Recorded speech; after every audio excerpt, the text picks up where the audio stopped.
Hello everyone, today we are going to learn about the various kind of blood collection tubes.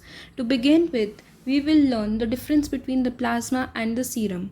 Plasma is that part of the blood which contains the RBC, WBC, clotting factors and the proteins and other various blood components. In plasma, we use the anticoagulant for the separation, whereas in the serum we do not use any anticoagulant, and serum does not contain the clotting factors. That is why the blood is clotted at the bottom. In short, we can say that serum equals to plasma minus the clotting factors. Now, let's begin with what are the different kinds of the blood collection tubes. We can divide them into three groups: serum blood collection tubes, whole blood collection tubes, and the plasma blood collection tubes. Serum blood collection tubes, we have two types, that is plain vacuity and the yellow vacuity.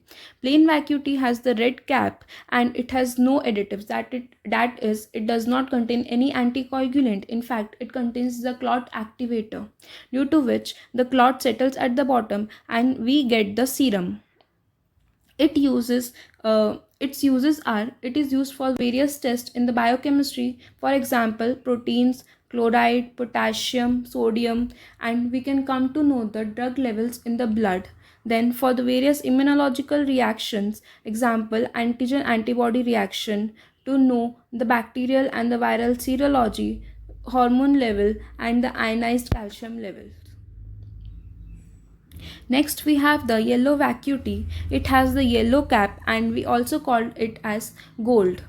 It contains the clot activator gel and uses biochemistry test. Then we use it for the urea and the electrolyte level, C-reactive protein level, liver function test, bone profile.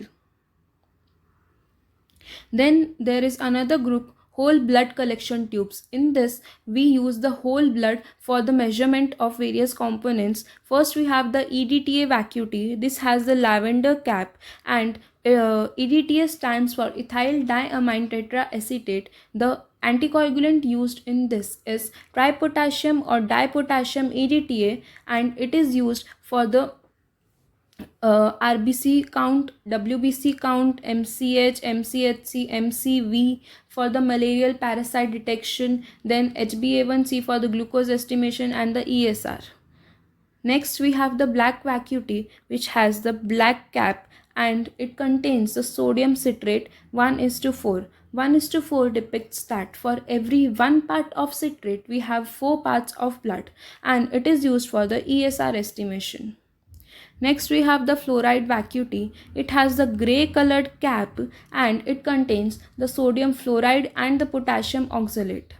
And sodium fluoride acts as anti-glycolytic agent so that there is no further metabolism of glucose from the point of the collection of the blood, and potassium oxalate acts as anticoagulant. It is used for the blood glucose estimation, fasting as well as non-fasting, and we can also use it for the glucose tolerance test and for the lactate estimation. Next we have the plasma collection tubes. In this we use the anticoagulant so that plasma is separated. First we have the blue vacuity. It contains the sodium citrate 1:9. 1:9 depicts that for every 1 part of citrate there is 9 parts of blood. It is used for the various coagulation test, example the bleeding time, prothrombin time, activated partial thromboplastin time, international normalized ratio, thrombin time, and etc. Next we have the dark green vacuity. It is also known as heparin, and it contains the lithium heparin. It is used for the biochemistry test which require the whole blood or heparinized plasma, and it is used for the estimation of insulin, ammonia, renin, and aldosterone. This is all about the blood collection tubes. Thank you.